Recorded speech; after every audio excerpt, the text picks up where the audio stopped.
Hi, everybody. Hi. So here we have Dina Goldstein. And Dina is an amazing girl. I knew her back at the university. Right, woman. So I knew her back at the university when we were both young and so, yeah, and beautiful. Well, I was never beautiful, but still. So, and back then in the university, Dina was already like a very known character, and everybody knew Dina. And she was the author of like the textbook that we used back in the university. It was like unbelievable. People actually, gathered and bought her like a scanner with a multi-sheet feeder, whatever, which was like insane back then. And she later started working at BrightSource, and she did a lot of cool stuff in BrightSource, and she's going to tell us about one of those things. So without further ado, here's Dina.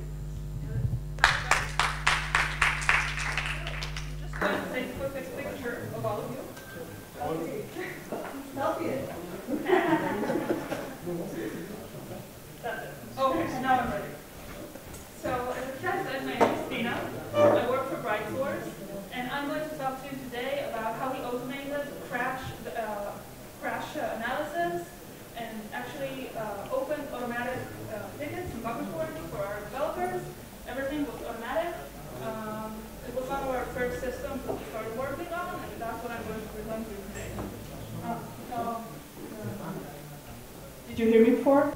Now I know you hear me. Is this better or worse? Better. Okay, no problem. Okay, so what are we going to talk about today? So first of all, I'm going to tell you what dumps are, what they're good for, why we need them, what they can do for us.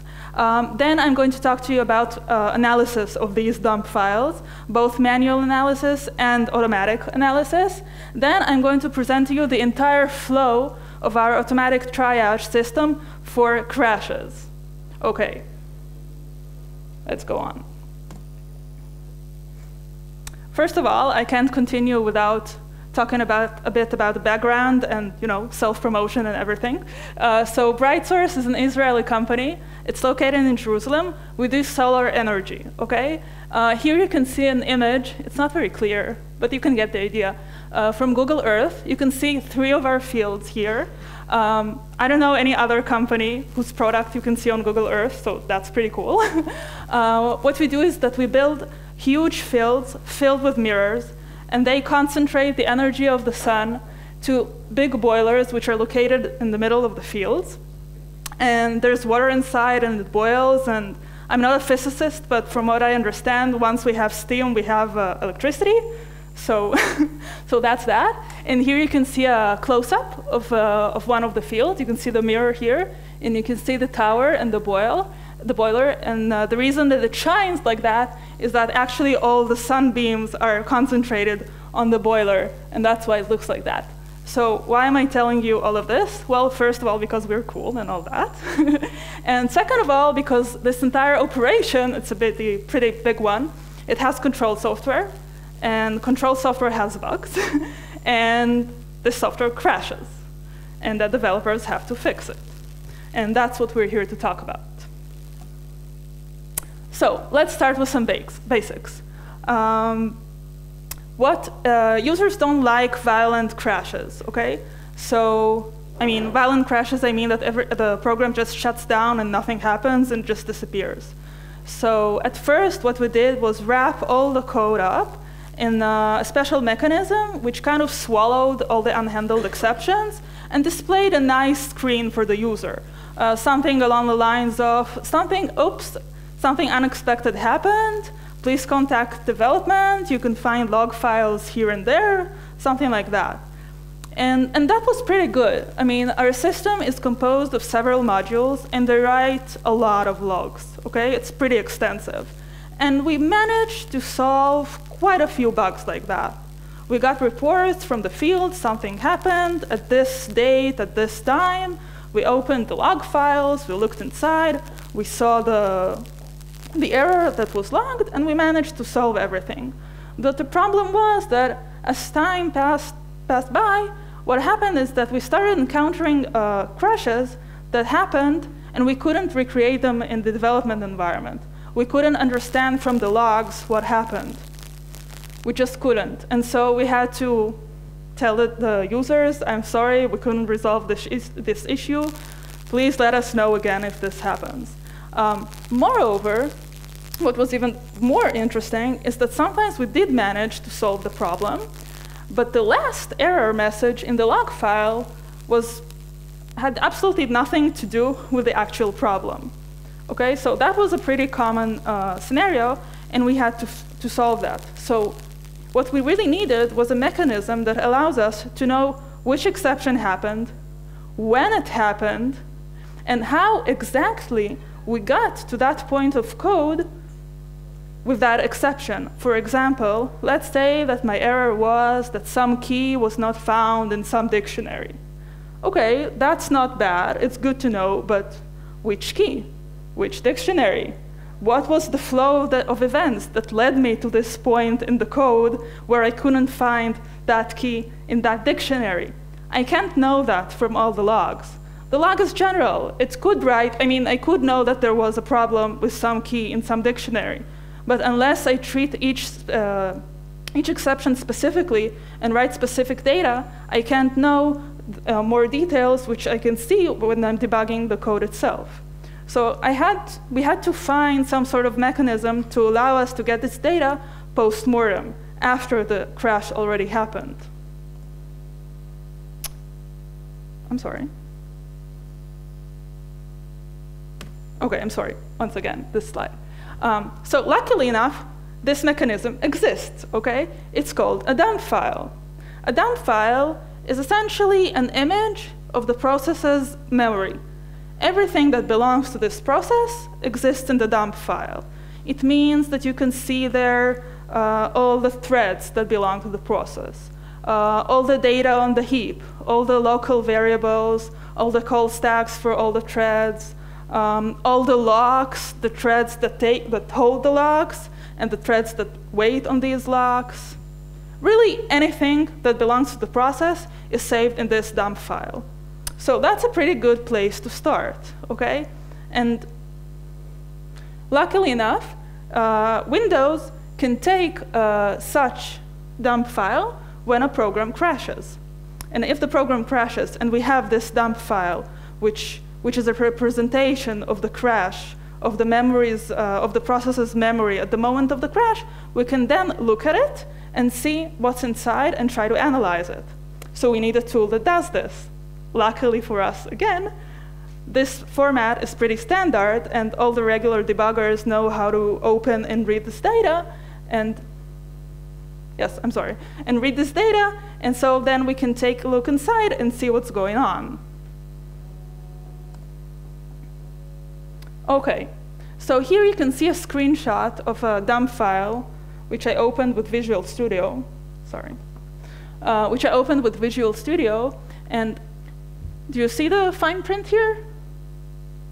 OK, so it's not a lot of data. That's just a welcome screen for the dump file. But what you can see here already, you can see the architecture of the process. And 2 lines below that, you can see the actual exception that happened. And there was some sort of access violation. Some thread tried to read or write to a virtual address for which it does not have an appropriate permissions or something like that. So something really wrong happened there. OK? Now let's look more closely inside. I have here, oh, I'm sorry.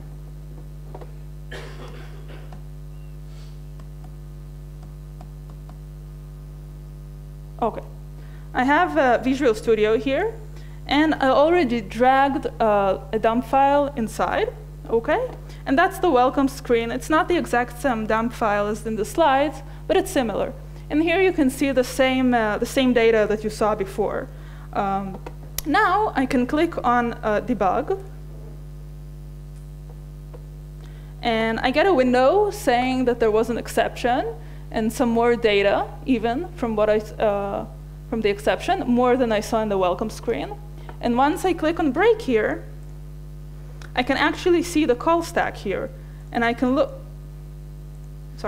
and I can traverse the call stack and see local variables from various points in the call stack. And I can see exactly how I got to this point where I got the exception. I can also see other threads. Other threads. Just a moment.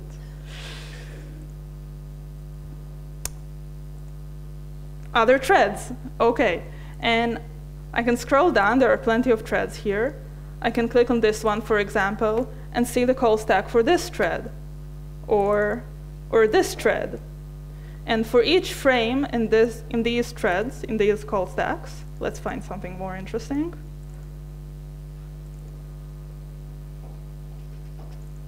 OK. And for each frame in the call stack of each of these threads, I can click on the frame. If I have source code available, I can provide it to the debugger, but I don't have source code available here. And even if I did, I wouldn't show you the code, so that doesn't matter. So I just cancel it. And now, if I had the code, I would actually see it here in this window. But I can see here in the locals tab all the local variables. And that's pretty cool. Okay? All of this is data that I got from the dump file, because the dump file is an image of the process's memory. Sorry.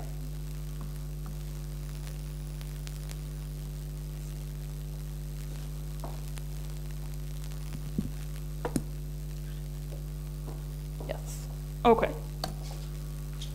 How did this magic happen? How does the debugger, how does Visual Studio know all this stuff about my process? OK? I mean, I didn't compile this process now. I compiled it a while ago on a different machine. And somehow, Visual Studio knows all this stuff. How is this possible?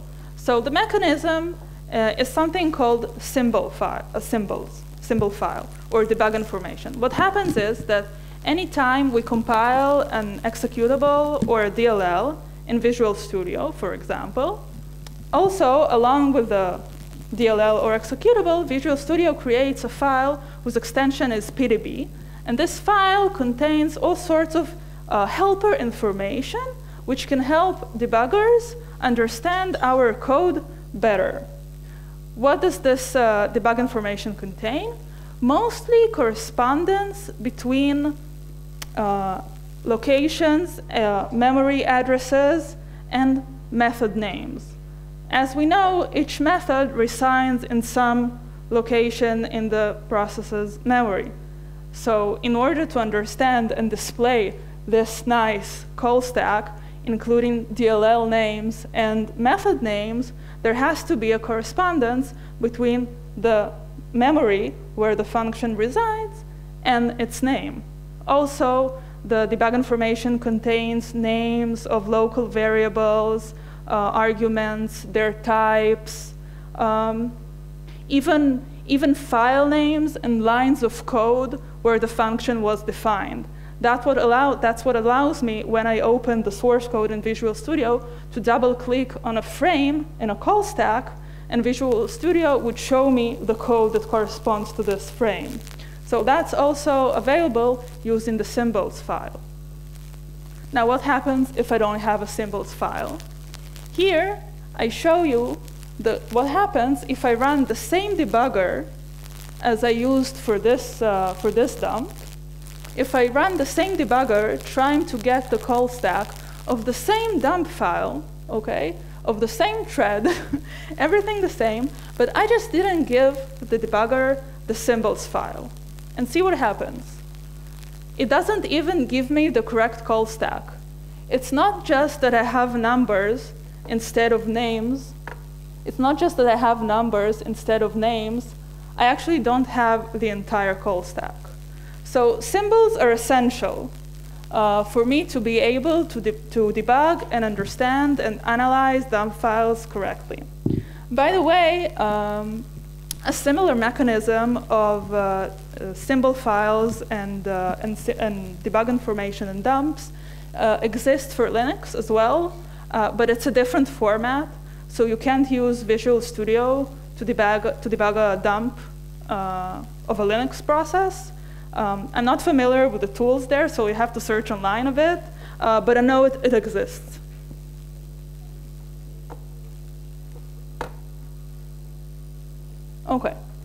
So one thing I didn't say before is that each time we compile an executable or a DLL, a new symbol file gets created. Even if the code didn't change at all, still a new file is created, a new symbols file. And the debugger knows to make sure that we use the correct symbol files with the correct DLL. So if we try to debug an executable or a DLL with symbols file that were created during some different time, it just won't work. There are ways to force the debugger to load them anyway. I'll not get into this. But like the basic flow of events is that if you provide the debugger with a different symbols file that was created during a different time, it just won't work. So it's essential, and since it's essential for us to have the symbols file available when we try to debug something, we just need to save them. Every time we make a release of our product, we must save the symbols files that were created during the build process for our product. Sometimes people save it in the same folder as the release itself. That's okay. But we could make it a little bit better. There's a concept called symbol server, where you can store your symbol files in a certain organized way. And the way you save them is that you organize them by the name of the executable or DLL and some hash code, which is unique and depends on the time that you compiled your executable or DLL. And why is that good for us? That's good for us because debuggers, the regular debuggers, use this standard mechanism of symbol server to retrieve symbols. So you can actually tell your debugger, hey, my symbol server is located in, and that's the symbol server, it's a fancy word, it's not a server, it's just a folder on a shared network drive. And you can tell your debugger where your symbol server is, and once you've configured it, it will know for good where the symbols reside, and it will know how to retrieve them automatically without having to provide them manually each time you want to debug. And that's a really good thing, because usually you end up debugging many versions, many different versions of the same product. And you don't want to have to remember where the symbols reside. You just want, the debugger to work. So if you have a certain place where all the developers store all their symbols in this specific format, okay? And everybody configure their debuggers to point to that symbol server, then everything just works magically. You don't have to think about it ever again. Now, you're probably asking yourself, well, it looks like a real pain having to save the symbols in such an intricate format. How do you know the hash? I mean, it's quite long, and I certainly don't want to type it myself. That's just, error-prone. And again, luckily for us, there's a tool distributed by Microsoft. It's called SymStore.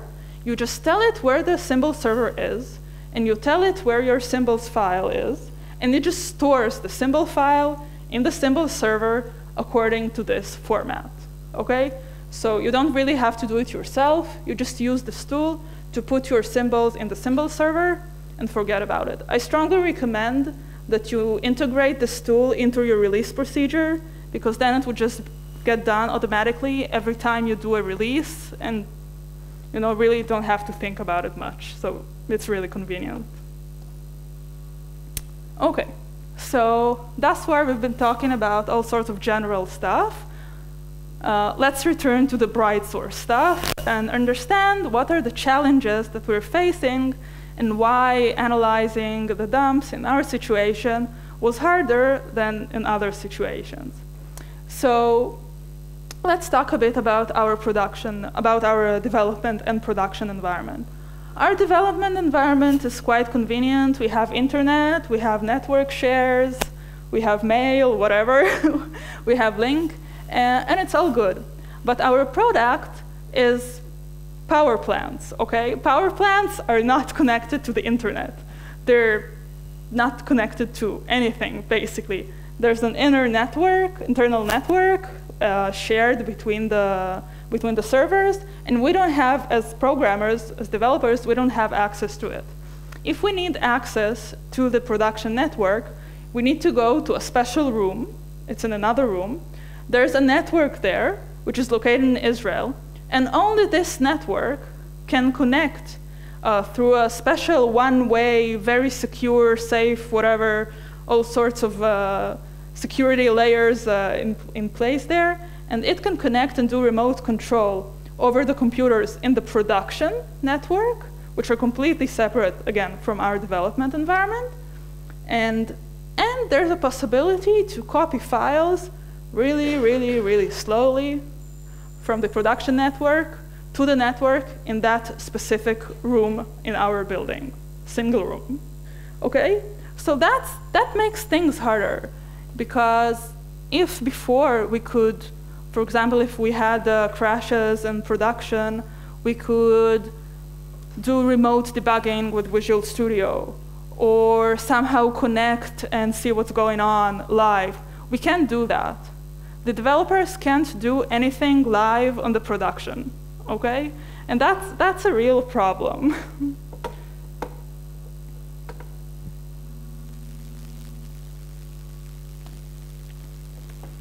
So, as I said, we can't attach a debugger. We can't do remote analysis.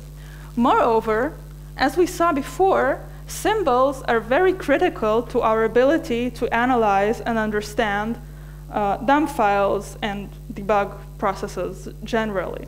The problem with these debug information files is that it makes hackers' lives easier. It actually makes reverse engineering easier. So we can't, it's very not usual to put symbol files on production networks, because production networks belong to our clients, and we don't want to disclose our intellectual property to our clients. So the debug information, it just can't be anywhere near the production. It's in our office, and our office is not connected in any way to production. So we can't even install Visual Studio or any debugger on the production network and like go there in this only room in the building and do remote control and try to debug. We don't have that ability. The only thing that we can do is take dumps of our process, move them to Israel in intricate ways, and then analyze them post-mortem, okay? How do we take these dumps? So first of all, it's possible to take a dump of any process at any time, using, for example, Task Manager. Okay, you can just right-click on a process and mark take dump. Yeah, no, it's funny, and that creates a dump file. So that's possible, but that's manual and annoying, and you can't plan to take the dump at the exact moment of the crash. So there's a mechanism in Windows which actually allows configuring Windows to take an automatic dump at the exact moment of a crash. There's a link I put at the end of the slides. It's called Windows Error Reporting. You just have to configure several stuff in the registry, and then dumps are taken automatically and stored somewhere on the disk. So that's the only thing that we can do, actually. So we configured our servers to get dumps of the processes that crash. And once the shift was over, our operators can move them to the office, to the development environment. And when developers get there in the morning, they can have a look in the network share or whatever, and see if there are new dumps that need to be analyzed.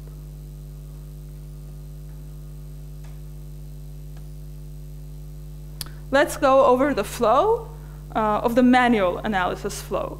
Okay, so we need to take the dump from the office share and get it to the developer's computer.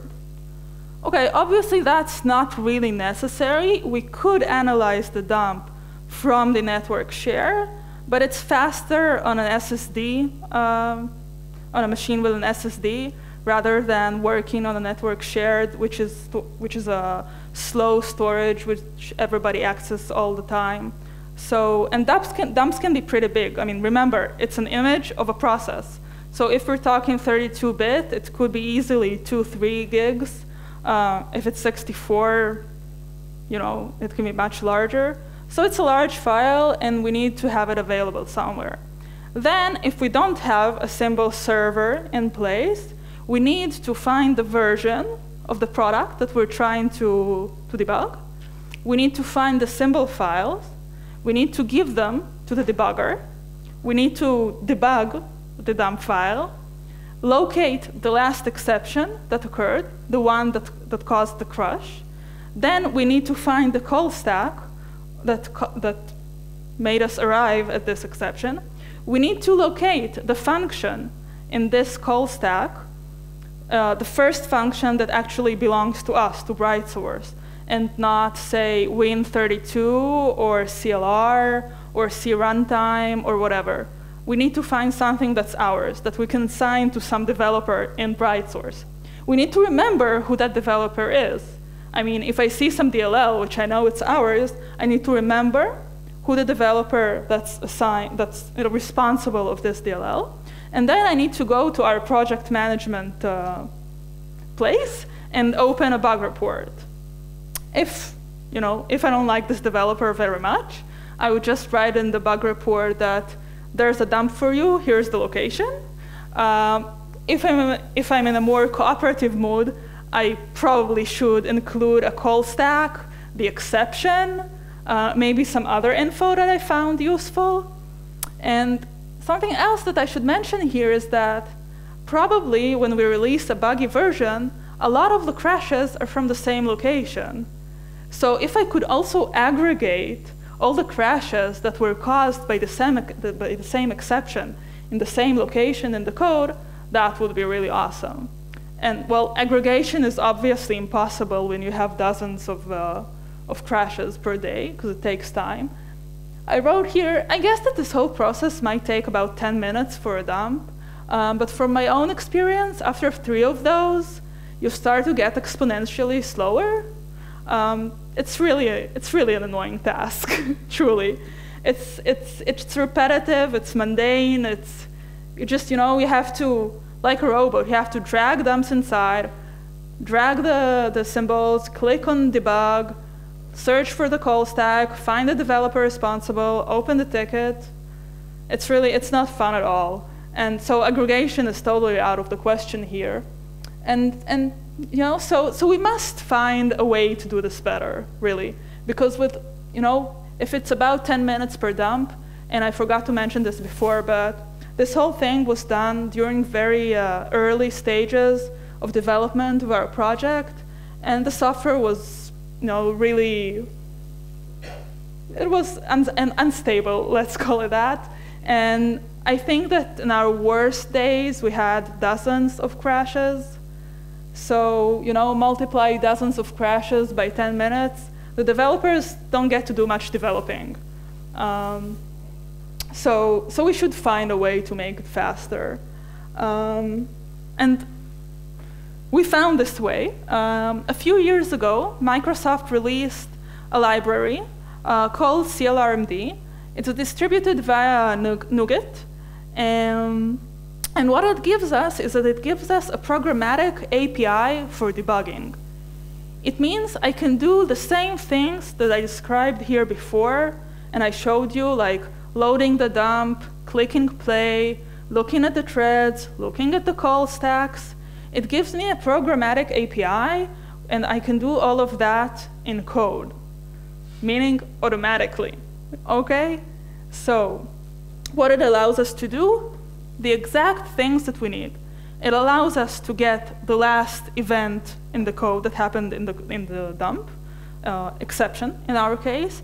It allows us to get a list of all the threads that we have. It allows us to get the call stacks for each of these threads. It allows us to understand which thread had the exception that caused the crash. It allows us many more things, actually, but that's the things that we need for our process of analyzing the code. Recently, this library became open source. It's available on GitHub. I put a link here, but you can also Google CLRMD, and it will probably get you to the right place. Let's look at some code. Those are snippets. You can't copy-paste it exactly the way it is. Some local variable declaration is missing, but I just want to show you the concept. So the first line loads a dump. That was easy. Just one function loads a dump. Then what I want to show you here, oh, the mouse is not in the right place. Then what you can see here is how I get information about the last exception using this library. So first of all, you can see here that I have code that checks if this process was managed or native.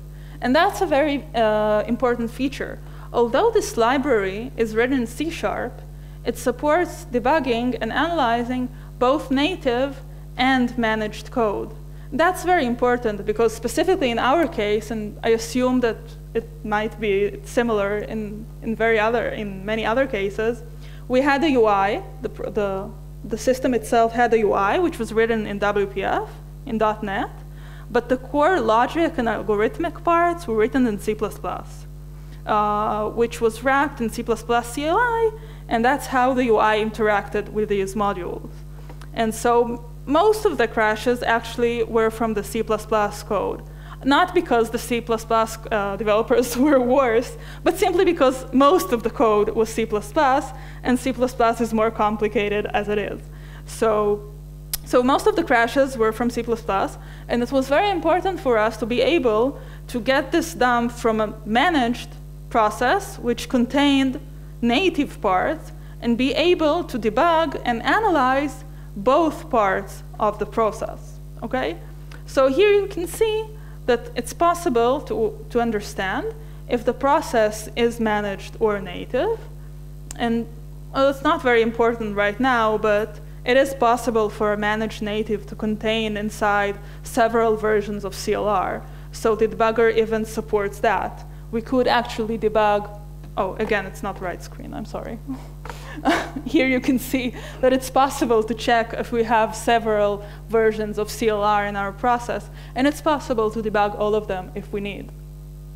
So here I check what happens, I check if the process is managed, and if indeed the process is managed, I get more APIs available which expose more data.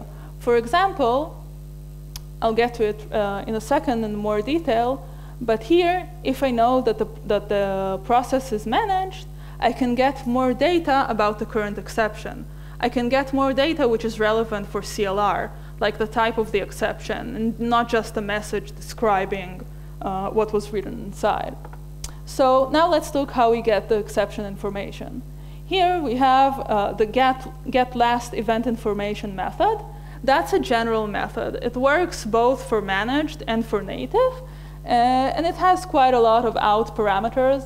I think that the important one for our purpose is the event type, because there are several events possible, and we're interested just in the events which are exceptions, and the description, and the thread index. This is the information that interests us, because using the thread index, we can then go and ask for the call stack that belongs to this thread. And using the call stack, we'll be able to understand who's the developer responsible and who we should open the bug report on. Okay, so that's the general code. Here we get the exception, whether it was native or managed. And here we can see that if we know that the process was managed, we can get even more data about the CLR exception. Alrighty, so last part of this whole process is integration with the project manager. We use Redmine. which is one of the nice things about it, besides being free and open source and all that, is that it exposes a web API, which allows us to interact with it programmatically. And that's very important if we want to automate the entire process. Again, there's a wrapper available for this web API. It's distributed via NuGet. Actually, when I prepared these slides, I discovered there are now 2 wrappers for this web API. I'm not sure what the difference is. I guess I should check it sometime, but this whole thing was written a couple of years ago. Back then, there was only one, and it worked. So, you know, if it works, don't change it. Awesome. Now the moment we've all been waiting for. Let's make an overview of our entire dump analysis process. Okay, that's the holy grail we've been waiting for. At the end of each shift, we have operators coming every day around, I think it was 4 p.m. They were coming to the office in Israel, and the field was located in California. So they were coming in the afternoon and working a night shift until 5, 6 in the morning. And at the end of their shift, they would pack up all the dump files created and start moving them to the office network. By the time the developers arrive to work, say 8, 9, 10 in the morning, they can go to our office, to our network share, see if there are new dumps, and start analyzing them with our dump analyzer, which is automatic, as we said. According to a configuration file, which I'm going to show you in a bit, the dump analyzer was also able to make a correspondence between the call stack and the developer, which we should open a ticket for. Here is a screenshot of the results, which I ran on this laptop a few days ago. The analysis was on about 70 dump files, and it took like about 3 minutes, okay? So instead of having to go through 70, I think it was 74 dump files manually, opening each one of them, running the code, running the commands in Visual Studio, which show us the call stacks and the threads and the exceptions and all that, I just clicked the button and it just worked, okay?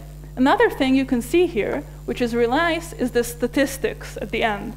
Because all of this is automated and happens programmatically, it's really easy to make statistics on the dump files. So for example, we can see here a correspondence between the module name and the number of errors that happened. So we can know which module had the most bugs. We can know which developer had the least bugs. And that's nice. We actually didn't implement this ability in the dump analyzer, but obviously, now that we have this ability to make statistics on things, we can also do that, do that aggregation I talked about before. And we can open a single ticket with many instances of dump files which represent the same problem. So, to sum this up, I just want to show you that it works. Here is, oh, sorry again. Here is our configuration file. You can see here the location of the dumps. It's not very interesting. And then, that's the interesting part. We have the correspondence between the modules and the developers which own this code, okay? So we have something called SFG, and Mush Hashor is responsible for that code. And we have SFC Optics, and it's Shalti El Quack, okay? And the code is, is able to go over the call stacks, understand which module is the first one in the call stack, and open a ticket for the relevant developer. Let's run this. Okay.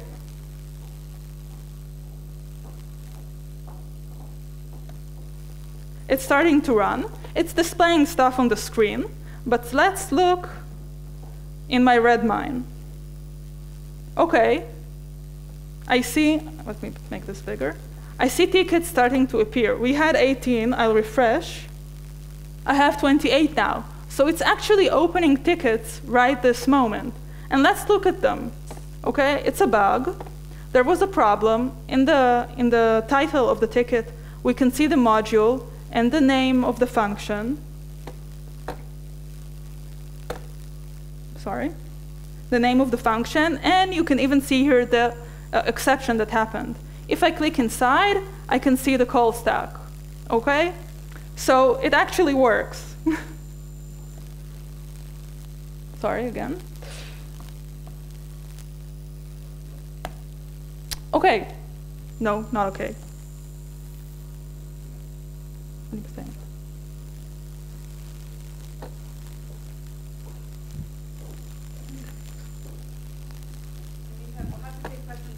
I'm sorry. Okay. Okay. Oh, damn it.